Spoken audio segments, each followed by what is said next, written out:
نحمده ونصلي على رسوله الكريم اما بعد فاعوذ بالله من الشيطان الرجيم بسم الله الرحمن الرحيم رب اشرح لي صدري ويسر لي امري واحلل عقدة من لساني يفقهوا قولي رب زدني علما اللهم فقهنا في الدين اللهم إنا نسألك حبك وحب من يحبك والعمل الذي يبلغنا حبك اللهم ارزقنا إخلاص الہی آمین۔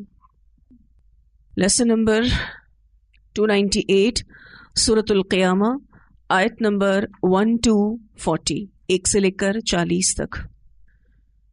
مکی صورت ہے اور اس کے نام سے ہی آپ کو اندازہ ہو رہا ہے کہ کس کے بارے میں یہ صورت ہوگی۔ ایک قیامت، جیسے آپ بڑی قیامت کہتے ہیں، روز قیامت، اس کے احوال بھی اس صورت میں بتائے جائیں گے، اور چھوٹی قیامت یعنی انسان کی موت، جب بھی کوئی مر جاتا ہے تو اس کی قیامت آ جاتی ہے۔ اس صورت کے آغاز میں قیامت کے دن کے بارے میں تفصیل سے بتایا جائے گا۔ قیامہ کے معنی کھڑے ہونا۔ لا اقسم، میں قسم کھاتا ہوں، بیوم القیامہ، قیامت کے دن کی۔ لا یہاں پر زائدہ ہے، یہ کلام میں حسن اور آرائش کے لیے ہوتا ہے۔ لا کا لام تاکید کے طور پر بھی ہے، اور قسم سے پہلے مزید تاکید کے لیے اس کو لایا گیا ہے۔ کچھ مفسرین کہتے ہیں کہ لا نافیہ ہے، یعنی نہیں کے معنوں میں ہے۔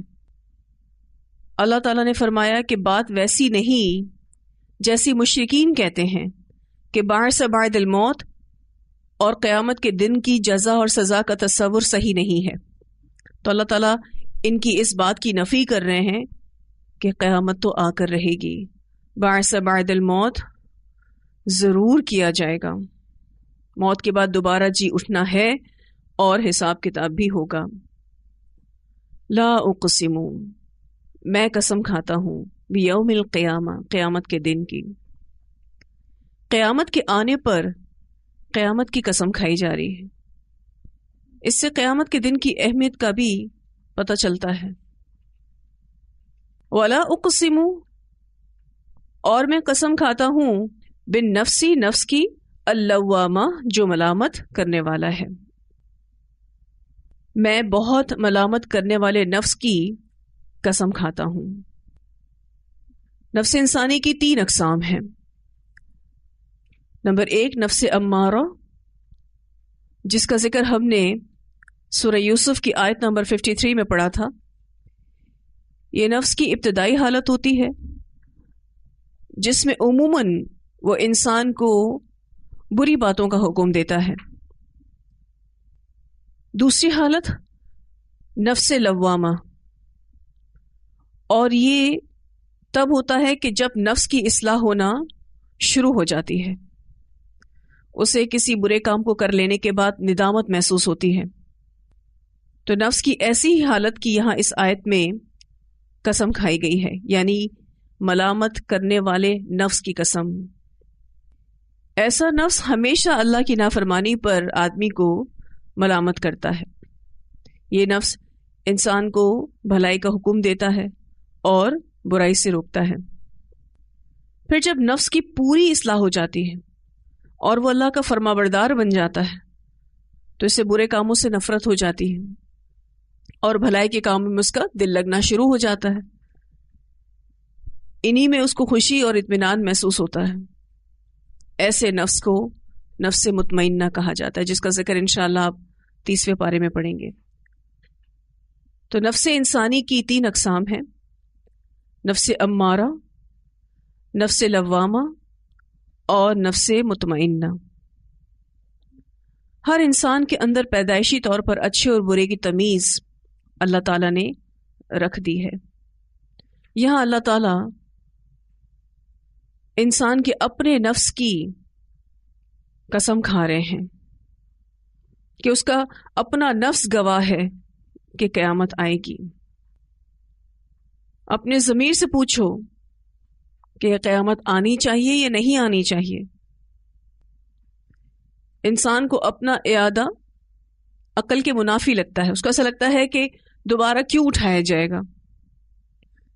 تو جس انسان کے اندر جتنا ایمان ہوتا ہے اس کا ضمیر اسے اتنا ہی ملامت کرتا ہے. اور یہ ہم سب کے اندر ایک الارم کی طرح بجتا ہے. لیکن کچھ لوگوں نے اپنے اس الارم کو دنیا میں پڑھ کر خراب کر دیا ہے. لیکن یہ الارم کل قیامت کے دن تو بجے گا ہی. جس نے جتنا وقت اس دنیا میں ضائع کیا ہوگا اس کو اس پر افسوس ہوگا.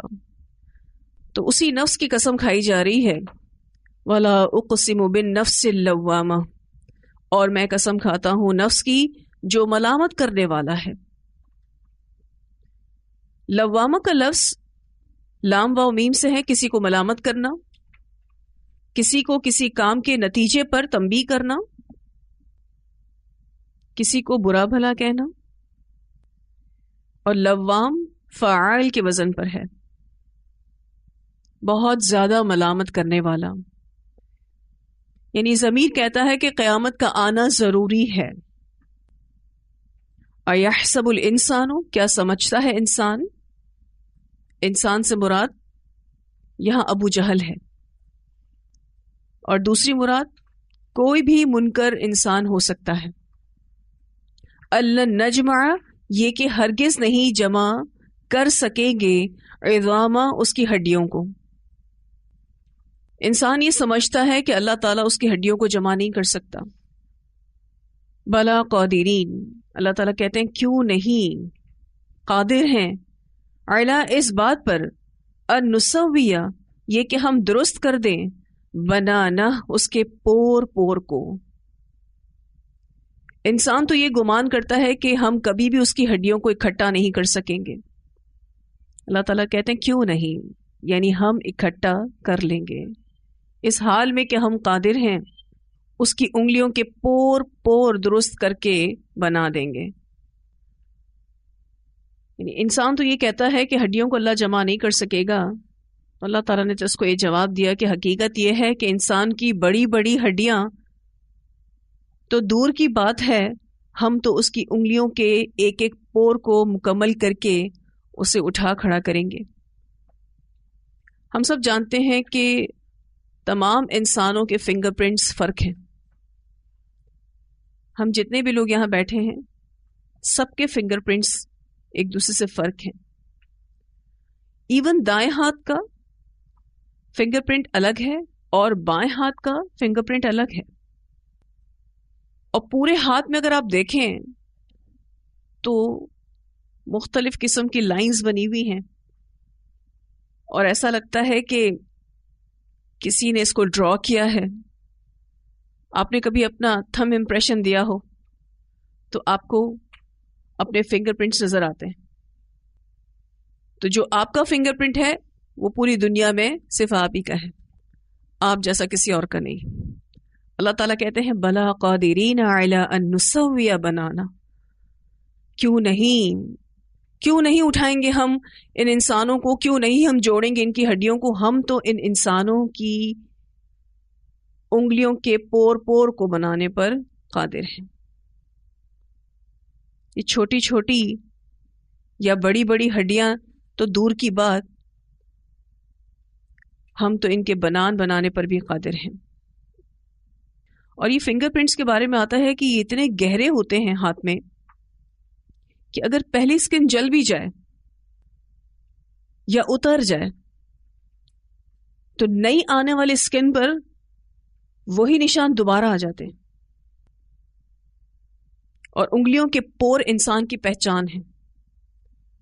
پوری دنیا میں سیکیورٹی کا جو سب سے بہترین سسٹم ہے اس کا تعلق فنگر پرنٹ سے ہے. جیسے آپ کسی پروڈکٹ کو خریدتے ہیں تو اس کے اوپر لگا بار کوڈ اس پروڈکٹ کی پوری ڈیٹیلز بتا دیتا ہے.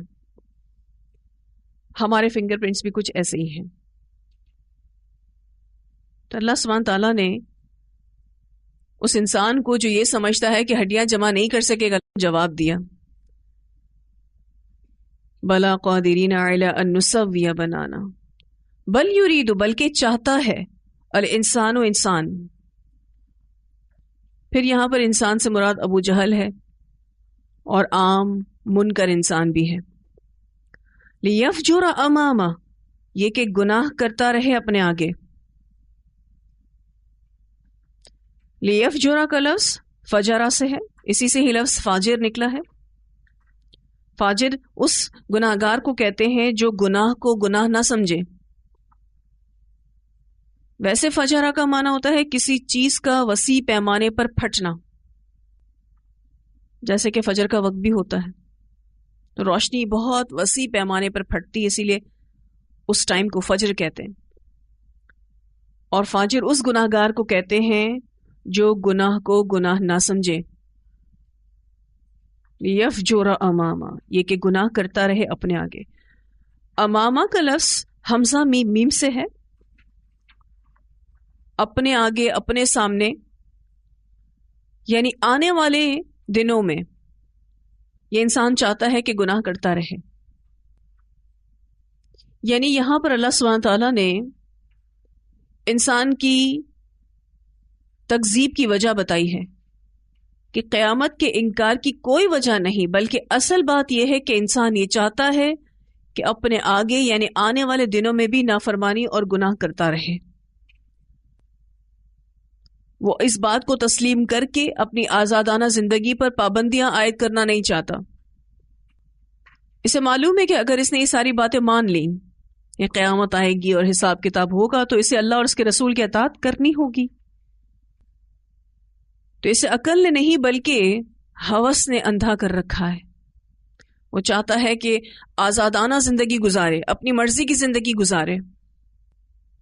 تو اللہ سبحانہ تعالیٰ یہاں فرماتے ہیں کہ قیامت کے انکار کی کوئی وجہ نہیں ہے، بس یہی وجہ ہے. بل یرید الانسان لیفجر امامہ یسأل ایان یوم القیامہ، پوچھتا ہے وہ کب ہے قیامت کا دن، بجائے اس حقیقت کو تسلیم کرنے کے وہ سوال کرتا ہے کہ قیامت کب آئے گی. اللہ سبحانہ تعالیٰ اب اسے اس کا جواب دیں گے. جو یہ پوچھ رہا ہے قیامت کب آئے گی، تو اس کا جواب یہ ہے فَإِذَا بَرِقَ الْبَصَرُ، پھر جب چندھیا جائیں گی نگاہیں، یعنی خوف اور دہشت کے مارے آنکھوں سے دیکھا نہ جائے گا، آنکھیں پھٹی کی پھٹی رہ جائیں گی. تو جس کا یہ سوال ہے کہ قیامت کب آئے گی، تو اس کو یہ جواب دے دو فَإِذَا بَرِقَ الْبَصَرُ، وہ دن ایسا ہوگا کہ آنکھیں پھٹی کی پھٹی رہ جائیں گی. وَخَسَفَ الْقَمَرُ، اور بے نور ہو جائے گا چاند. خسف کہتے ہیں ڈبونے کو اور ذلت کو، دھسنے کو بھی کہتے ہیں. مراد یہ ہے کہ چاند کی روشنی باقی نہیں رہے گی. حقیقت میں تو یہ کیسے ہوگا تو اللہ ہی بہتر جانتا ہے، لیکن چاند بے نور ہو جائے گا. وَجُمِعَ الشَّمْسُ وَالْقَمَرُ، اور جمع کر دیے جائیں گے سورج اور چاند. ایک معنی اس آیت کا یہ کیا گیا ہے کہ جمع کر دیے جائیں گے یعنی بے نوری میں، مطلب یہ کہ چاند کی طرح سورج کی روشنی بھی ختم ہو جائے گی. اور دوسرا معنی یہ ہے کہ چاند اور سورج کے جو فاصلے ہیں وہ ختم ہو جائیں گے، یعنی نظام فلکیات درہم برہم ہو جائے گا. سورج اور چاند اکٹھے کر دیے جائیں گے. وَجُمِعَ الشَّمْسُ وَالْقَمَرُ، یقول الانسان، کہے گا انسان، یومئذ، اس دن، این المفر، کہاں ہے فرار کی جگہ. آج تو انسان یہ پوچھتا ہے کہ قیامت کب آئے گی، لیکن جب وہ دن آ جائے گا اس دن اتنا حیران اور خوفزدہ ہوگا کہ بھاگنے کے لیے جگہ تلاش کرے گا اور کہے گا کوئی ہے بھاگنے کی جگہ. کلا، ہرگز نہیں، یعنی کوئی بھاگنے کی جگہ نہیں ہے. لا وزر، کوئی پناہ کی جگہ نہیں. وزر پہاڑ کو بھی کہتے ہیں، غار کو کہتے ہیں اور قلعے کو بھی کہتے ہیں، یعنی کوئی جائے پناہ نہ ہوگی۔ الی ربک، تیرے رب کی طرف، یومئذ المستقر، اس دن ٹھہرنا ہے، یعنی سب لوگوں کو اپنے رب کے پاس جا کر پیش ہونا ہوگا، جہاں وہ بندوں کے درمیان فیصلہ فرمائے گا۔ تو یہ ممکن نہ ہوگا کہ کوئی اللہ کی عدالت سے چھپ جائے۔ تو یہ قیامت کے دن کا نقشہ کھینچا گیا۔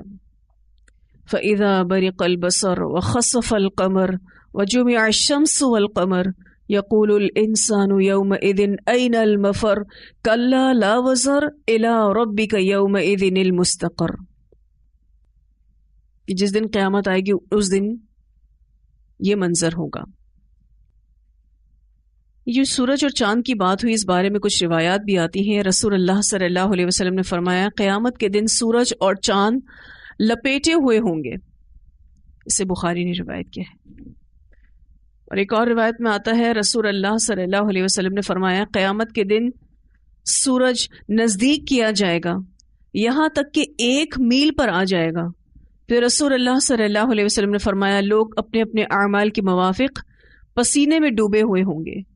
کوئی تو وہ ہوگا جو اپنے پسینے میں ٹخنوں تک ڈوبا ہوگا، کوئی ان میں سے نصف پنڈلی تک، کوئی ان میں سے اپنے گھٹنوں تک، کوئی ان میں سے اپنے سرین تک، اور کوئی ان میں سے پہلو تک، اور کوئی ان میں سے اپنے کندھوں تک، اور کوئی ان میں سے اپنی گردن تک، اور کوئی ان میں سے اپنے منہ تک، یعنی پسینے میں ڈوبا ہوا ہوگا۔ اسے مسند احمد نے روایت کیا ہے۔ 1 میل کے فاصلے پر سورج آ جائے گا، کیونکہ سارے کنیکشنز جو کائنات میں اللہ تعالیٰ نے بنا کے رکھے ہیں وہ سب ختم کر دیے جائیں گے۔ ایک مقناطیسی ربط ہے نا، جس سے سورج چاند آپس میں ٹکراتے نہیں ہیں، وہ سارا کا سارا نظام درہم برہم ہو جائے گا، اور ایسے میں انسان بھاگنے کی کوشش کرے گا، چھپنے کی کوشش کرے گا، لیکن چھپنے کی کوئی جگہ نہیں ہوگی، اسے جانا تو اللہ کے سامنے ہی ہے۔